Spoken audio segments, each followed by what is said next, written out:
The headlines and advice about COVID are evolving. Where we stand on a vaccine, what you can do to minimize your risk, a lot of questions. So I want to bring in Dr. David Winter from Baylor Scott & White Health.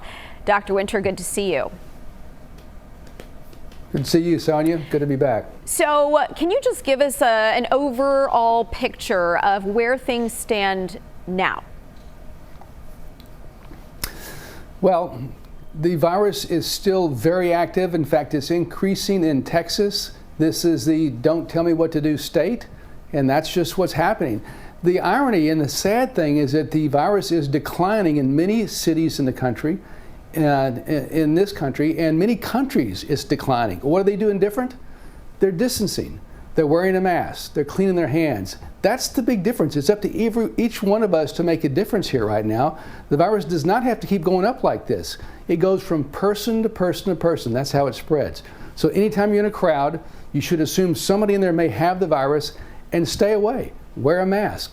Don't get in big crowds. It's a simple message, but the folks here aren't getting that, and so we've got a problem right now in this state.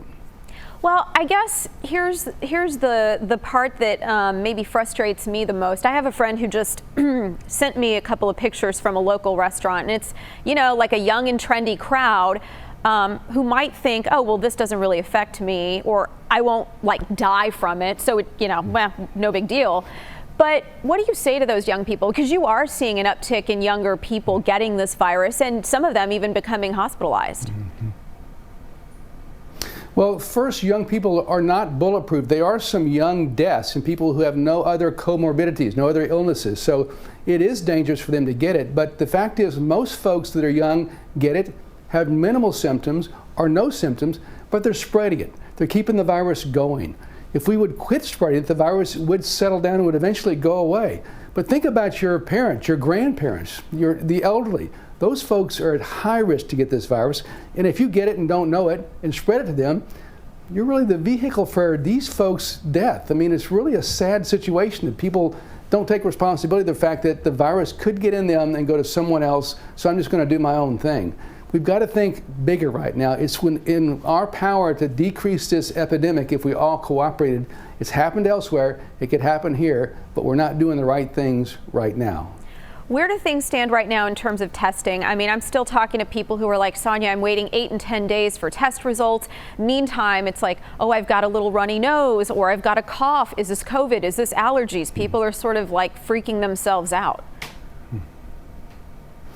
Yeah, a month ago we had plenty of testing equipment, but with this surge, more people need to be tested, and there's a backlog. We're having a problem at Baylor Scott & White Health right now. We've confined testing to people with symptoms, and some folks without symptoms could be tested. It might help us to figure out where this virus is going, but there's not enough testing equipment out there right now because of this huge surge. So it's a problem. Again, we need to prevent the need for testing by distancing, wearing masks, and cleaning our hands. That would prevent the need, but right now there's not enough testing equipment out there, and there's a big backlog. And finally, face masks versus face shields. What do you think? I mean, a lot of people are like, oh, can I just get away with wearing face shields alone? Yeah, the mask has an advantage. Now, they both do different things, so I like both of them, but the mask has the advantage because if you put this on properly, hold it by the ear loops, don't hold it up here, and put on where it's snug around your face. That allows you to breathe through the mask, so any coronavirus that's in the air will get stuck on the outside of the mask. That's the ideal thing.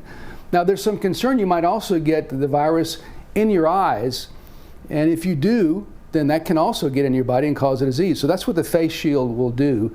Also helps to prevent some of it in your face, but the masks are better. The two together, what we use in the hospital for really sick folks, and that's the ideal. All right, Dr. David Winter, thank you so much as always for your insight, and we'll talk to you next week.